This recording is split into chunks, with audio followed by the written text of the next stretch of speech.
People do not want to support your business, not because they don't like Asian people and they're anti-Asian. They don't want to support your business because they're tired of being racially profiled as soon as they walk into the door. All right? They're tired of feeling like that every time they go into y'all salons and, go to y'all hair supply stores, you're following them around and, you laughing and joking and talking shit in different languages and Vietnamese or whatever the fuck language y'all are speaking.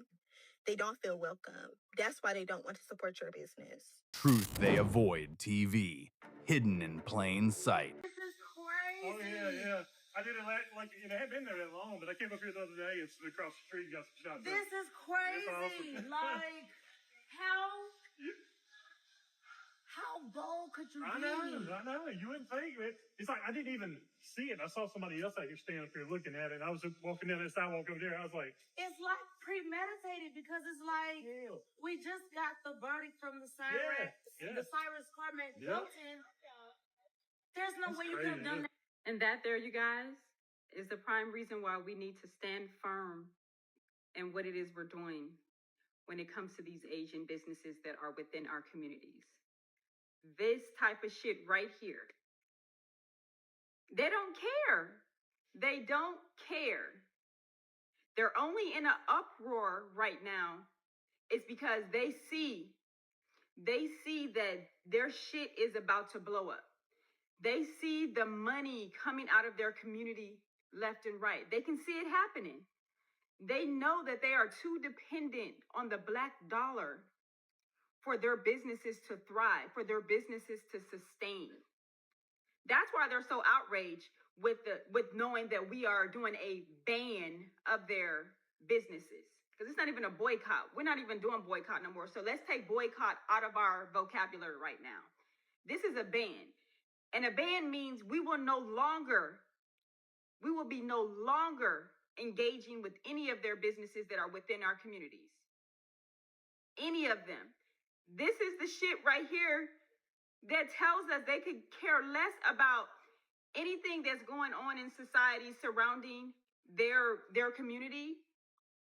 Because how do we have a business that feels okay to have such a image on the window of their establishment? On the window of their establishment. Like, this shit is bold as fuck. North Carolina, who owns this business? Who owns this business, North Carolina?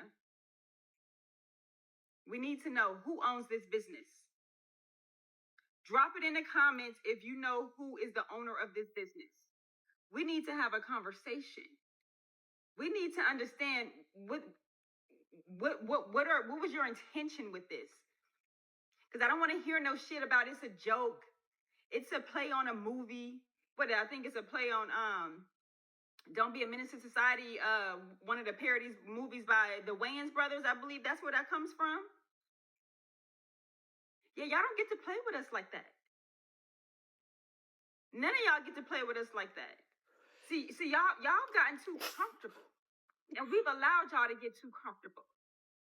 We've allowed y'all to get too comfortable thinking that y'all can play with us because we put it in our music. We put certain things in our music. The imagery that we depict in movies, etc. Y'all think because y'all can consume it, that y'all can cosplay and act like you about that life. Yeah, y'all, even as a Black community, we need to be careful at the type of imagery that we're putting out here. Because then we encounter bullshit like this, and they're going to easily have a way out or a excuse. They're going to be excused.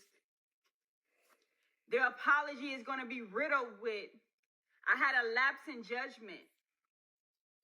I've consumed this type of, I've supported the Black community. I've seen this movie. I've seen that movie. I've purchased the music. I paid to go to concerts. Because we let them in too freely. We let them into our spaces too freely. That this is the type of thanks that we get. A fucking slap in the face. This is wild. This is insane. If you're in North Carolina, Greensboro, North Carolina to be exact, who owns this business? Drop it in the comments if y'all are familiar with this business from the Greensboro, North Carolina area. And when did that signage go up? When did that imagery go up on that window? Because based off of that video, it's come up recently. And to know what is going on in their neighboring state, right above them in South Carolina, right below them in South Carolina, you knew exactly what you were doing when you put that shit on that window. Drop in the comments, y'all, and let's talk about it, because we need to know who the owner is of this business and when that shit went up in that window. Let's talk about it. People do not want to support your business, not because they don't like Asian people and they're anti-Asian. They don't want to support your business because they're tired of being racially profiled as soon as they walk into the door. All right? They're tired of feeling like that every time they go into y'all salons and, go to y'all hair supply stores, you're following them around and, you laughing and joking and talking shit in different languages and Vietnamese or whatever the fuck language y'all are speaking. They don't feel welcome. That's why they don't want to support your business. This whole situation with Cyrus was the straw that broke the camel's back. It was already coming. Like I said, I'm going to speak real slow so that way everybody understand what it is that I'm saying, okay? So, for you to try to shift the blame and say, well, don't buy nothing from China, and that means that y'all need to just start growing y'all hair and stop buying their wigs and weaves from China and whoop. How are you claiming that someone is being racist to you when you are being microaggressive all in the same breath? Okay, it's like you don't know if you want to be the victim or the villain in this origin story. And the problem is that y'all want that proximity to whiteness. But let me explain something to you.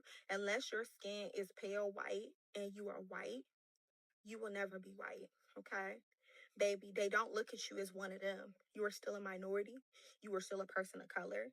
And the fact that you use that as a pedestal to put yourself above other people of color because your skin's just a tiny bit lighter is a problem. It's deep in y'all community, and that's something that y'all need to work on. But all this crying on the internet, it need to stop because we don't give a fuck. Well, guys, I guess congratulations are in order. We have done it again. This is week 3 in the Black Wealth Transfer. What was initially the Asian business ban or boycott. It went from a boycott to a ban real quick. And now, as you can see, the stores are empty. This is on a Monday. This is around 5 o'clock after work time. Normally, this is a good time to find this store very busy. Even during the weekday, it doesn't matter. And the fact that it's this empty is very telling. They dared us, and we came, we saw, and we are conquering. I'm so proud of my community. I'm proud of everybody who is not shopping and who is intentionally looking for Black-owned businesses for your needs. And I just want to say thank you to everybody, because this little boy's life will not be in vain. Ashe.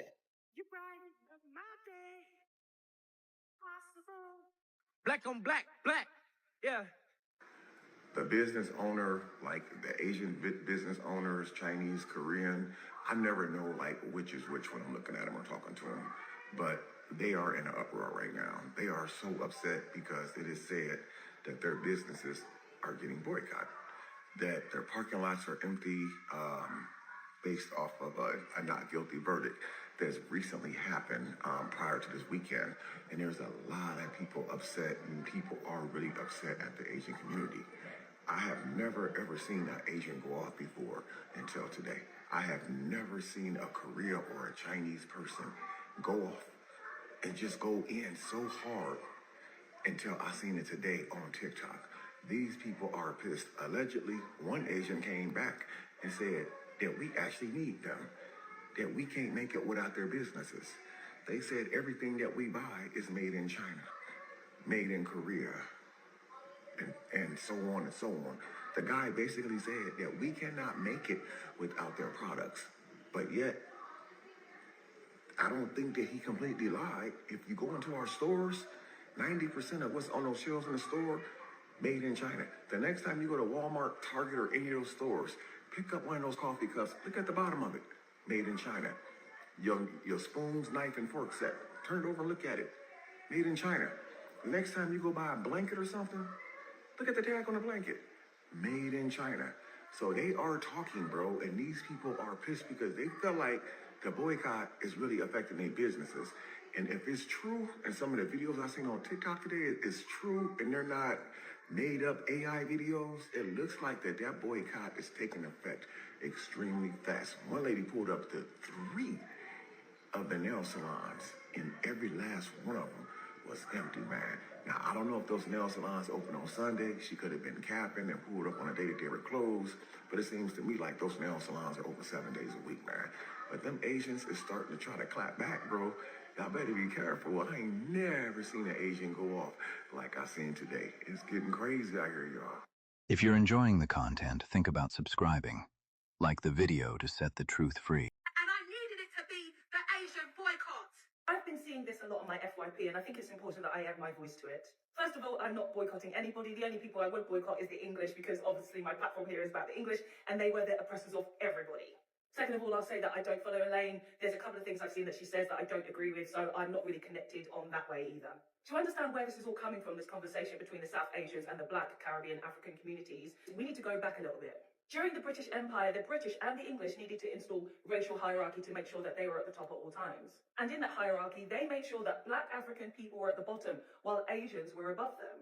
With this installation of hierarchy, this meant that Black people at the bottom were never going to get the same opportunities as Asian people. This meant that South Asians and the Asian community in general were going to be installed as the buffer class, the gap between Black people and white people. The British had overthrown India and ruled the country for over 200 years, installing ideology and manipulation. By the early 1700s, the Indian subcontinent comprised around 27% of the world's entire GDP, which would have been around 150 billion in the year 1700. This region was a global powerhouse. It wasn't until the 1600s when the Portuguese, Dutch, French, and British created their own private companies to exploit the East did colonialism start to take shape. The British controlled parts of Eastern India under the creative name of the British East India Company, which, by the way, the term East India, which was common through these European companies, actually just referred to the whole region of India as East India. And companies like the Dutch West India Company were in the New World, places like the Caribbean, and that's where the term West Indies comes from. At the end of those 200 years, they divided the country into India, Pakistan, and Bangladesh. In that time, 12 to 20 million people were displaced. Under British rule and under the Crown, they could be used in Britain to get the economy going, which of course collapsed after the Second World War. This was an entire group of countries under British influence. Of course, it was not like that in Africa because there was lots of European powers there, and the same in the Caribbean. Now, these next stories are not opinions, but they are facts because I am a Windrush generation descendant, and these stories came from my grandparents and all of their friends and family in the Caribbean community. When the Africans and the Caribbeans came to the UK, they needed to have some monetary help from the government and from banks, and they were declined. Whilst on the other hand, South Asians and the Asian community were given loans and were given property and places where they could build in order to help boost the UK economy. Meanwhile, in the Black community, African and Caribbean community loaning was starting to happen. They didn't have as much money to go around and try to help each other build up, but they did their best.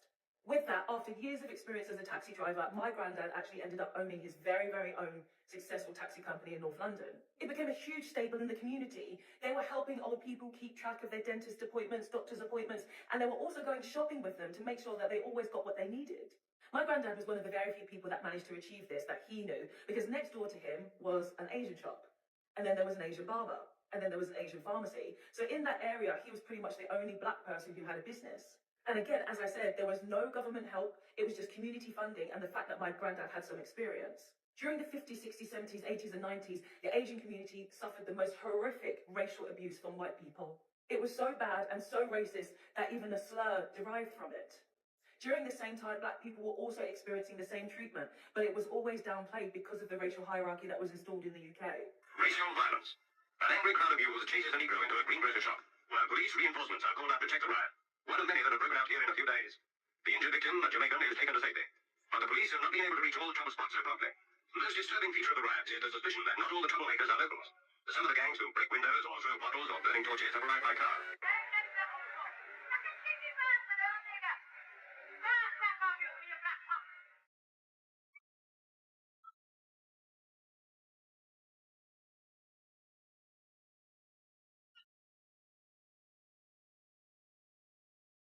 And so while both communities were suffering under this hierarchy and actually experiencing so much racism, so much abuse, so many attacks, it was the Asian community that had a financial and economical advantage over Black people. Fast forward to today.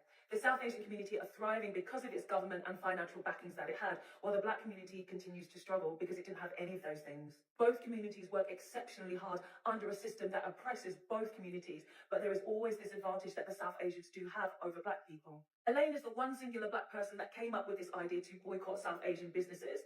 And most of us are not going along with that same idea. And following that, there are so many black creators on this app that have come out in support of the South Asian community. What we should be doing as black people is just buying more of our own products, going to black-run businesses and shopping black. It doesn't mean that we have to boycott others. And South Asians have come out in support of black people, for which I am so grateful. But there is one thing that I would ask of them in return. Check the racism in your comment sections. There is so much of it, and it makes me so sad. You guys are saying that you're allies to black people, but you're not checking what is actually being said. The things that I'm seeing down there hurts me more there than it does by white people saying things about us. This B right here is exactly why I no longer respect a large percentage of her community. The victimhood and abuse is a typical example of their hypocrisy. I was in the comment section of a TikTok live and I heard somebody bring up Elaine, and he started to say that he was going to put black people in concentration camps, and everybody else started laughing. We're very aware on our side that it takes one black person to tar everybody in the same way. And that is so unfair. It hurts my heart to even have to speak about this because I really didn't want to. My platform here is very clear. But I really do need the South Asians and the black people to stand together to continue to support each other, because we know exactly who wants this to work out, the division. It's always the English. The solution and answer to every problem is always to boycott the English. Even the name is after Charles Cunningham Boycott, an Englishman. He ended up being ostracised by the local community in Ireland because of high rent and land evictions in the 1800s. And so therefore the boycott was born. Do us all a favour and boycott the English. Hi, I know that there are plenty of black people on these platforms who are far more qualified, educated, and experienced than me to talk about the impetus and context behind black folks boycotting Asian businesses. I just wanted to pop on here and remind folks who still don't get it yet that black people can boycott whomever and whatever the fuck they want. I will say that again for the racists in the back. Black people at any time can boycott whomever and whatever the fuck they want, because, agree or disagree, we still live in a violent settler colonial society, which continues to extract and profit from black bodies, black culture, black education, black invention, and yes, even black resistance. So instead of complaining about black people boycotting something else, you should realize you're the problem if in 2026 you cannot understand why a group of people who were at one time trafficked and deeded as property and literally used as currency and venture capital, why they don't want to participate in this system anymore, especially if it is consistently hurting them. And if you can't understand that, then shut the fuck up. I hope this helps. Now, y'all see how the white community is standing with the Asian community, and the Asian community stand with the white community when it comes to unifying against the black community. So they want to come together since we decided to boycott the Asian community and say we're going to stand up and show out for y'all. That's how much they don't fuck with us. But let me tell you something. Every last one of them motherfuckers need the black dollar. Without the black dollar, they won't be shit. And so y'all keep on standing proximity to each other.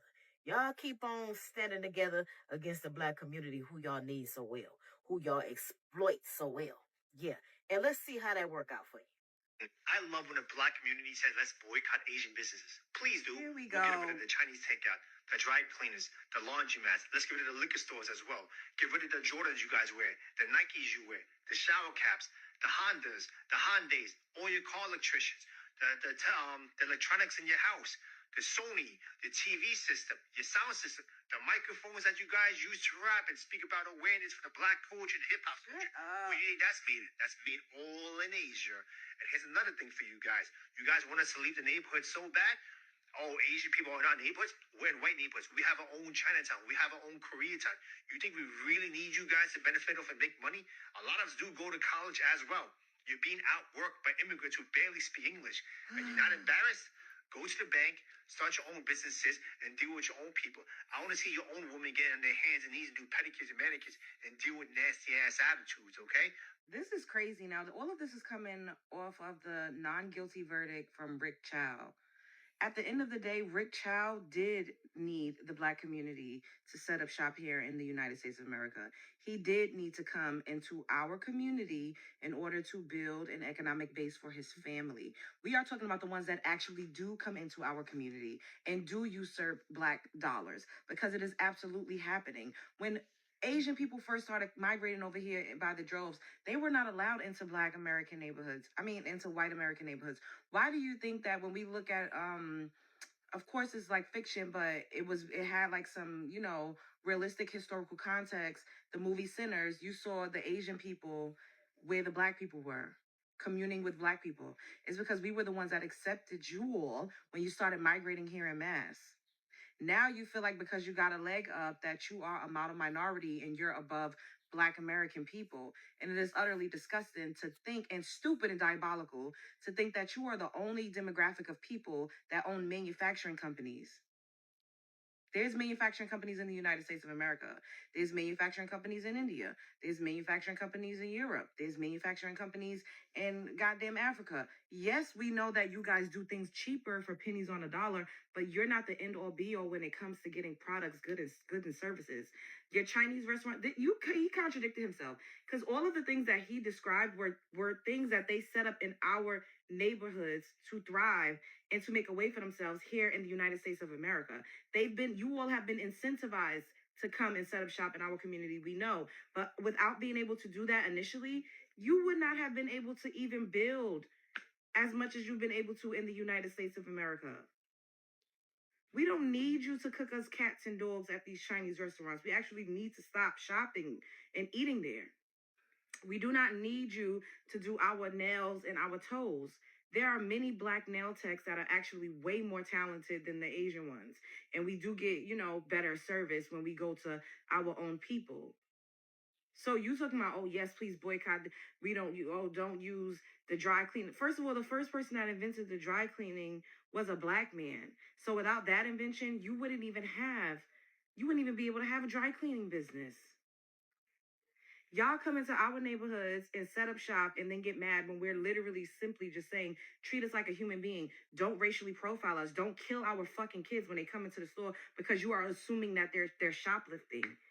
That made you go on this rampage because some people are saying, hey, maybe we do need to start boycotting. Absolutely. If you all acted like human fucking beings and stop thinking that treating Black people bad is going to get you closer proximity to whiteness, then we wouldn't have these issues. Y'all love to ignore the elephant in the room. We didn't just come out of the woodworks. Nobody comes out of the woodworks calling for a boycott of any particular group, race, ethnic group, or businesses. It stems from it's a reason behind it. Who wants to get followed around the store, but yet you still want my money? We're not talking about what y'all are doing in Asia and the manufacturing. That doesn't have any. Black people, Black Americans are not the only people that get cheap ass products and services from over in Asia. It is American, period. America first. And y'all don't look at us as American, which is so stupid as well. But I whatever. That's a whole nother story for another day. But ultimately, you talking about some old boycott. No one's going to suffer if we boycott the people that are not doing us, that are doing us a disservices and racially profiling us. Those businesses are going to be the ones that lose. Those businesses are going to be the ones that tank. There are more of you in our communities than us in yours. So you talking about we got a Chinatown, we got a this, yeah, and it's like y'all pack like sardines on top of each other. The Chinatowns that I see here in the tri-state, there's no more room for you all to open up more businesses. But guess what? You talking about liquor stores. We don't need liquor stores all over the damn place. We don't need that MSG Chinese food. We don't need you to do our nails. We don't need beauty supply stores. These are not necessities. These are not things that's going to help us live. So come again. Oh, you know what? Don't even come at all. What y'all think about this? Spread love is the Brooklyn way. Like, come on, bro. Y'all wouldn't even been able to have the Hart-Celler Act if it wasn't for civil rights. This is what's making me mad, is that y'all refuse to give Black Americans credit or grace. Instead of acknowledging how you guys are anti-Black and racist, you would rather blame us and point the finger for having an adverse reaction or reactionary abuse because we're tired of the fucking abuse. Bye. Yo, this boycott might be the wake-up call that Asian people really needed. Hear me out. Everybody worried about how this boycott is going to hurt Asian businesses, but I'm more interested in what this boycott is going to make us become. Let's be real. Most of us are operating on formulas that were built 30, 40, 50, 60 years ago by our parents and grandparents. Shit not the same no more. The world changed since then. Technology changed, communication changed, man, everything changed. The only thing that ain't really changed is our systems. And here's another thing. Most other people look at Asians like we all the same, but that could be farthest from the truth. Because Asians as a whole is actually divided as fuck. Chinese, Vietnamese, Korean, Japanese, Cambodian, Thai, Filipino. Those are all people from different countries. We completely different people. But in America, everybody looks at us like we're the same. So this boycott ain't just going to affect one group of Asians. It's going to affect Asians collectively in America. And history has shown when pressure is applied to different groups of people at the same time, it has a way of making us realize that we got more in common than we actually thought. So could this boycott hurt many Asian businesses? You damn right. But could it also wake the Asian people up in a way that we never saw before? Absolutely. It could make us rethink how we operate and come up with new formulas instead of relying on old ones. It could make younger Asians start stepping up in a way that Asians ain't never stepped up before. Because one thing we Asians have always been good at is adapting. When times get hard, we adjust. When old opportunities disappear, we make new ones. When doors close, we build our own. So the question shouldn't be, what if the boycott hurts Asians? The question should be, what if this boycott wakes us the fuck up? Let's read what this person says. The terrible thing is that these businesses could put out a statement or make a donation or fundraise for a black organization, but no, you rather get on here and deny and call black people racist. It's not about one person. I'm going to play your game now. Did you put out a statement or did you try to fundraise for the Asian community when those black people literally were hurting, killing all those Asian people during COVID? When I got jumped by 5 black people, did you put out a statement? Did you fucking speak out for me? When all the looting that was happening, did you speak out for all those businesses that suffered? I'm gonna say again that I say in every single video. Boycott all you want. That's not my problem. It's your right to boycott. It's your right to spend your money however you want.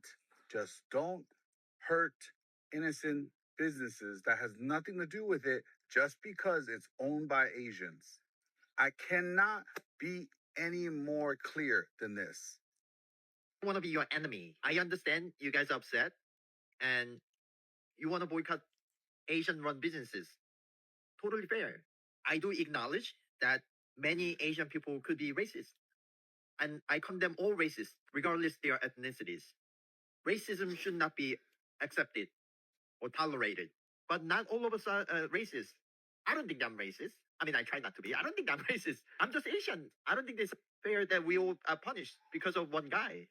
I mean, I don't know who the fuck is Rick Chow is. Why are we all punished because of this one guy? But don't call all Asian people our enemy.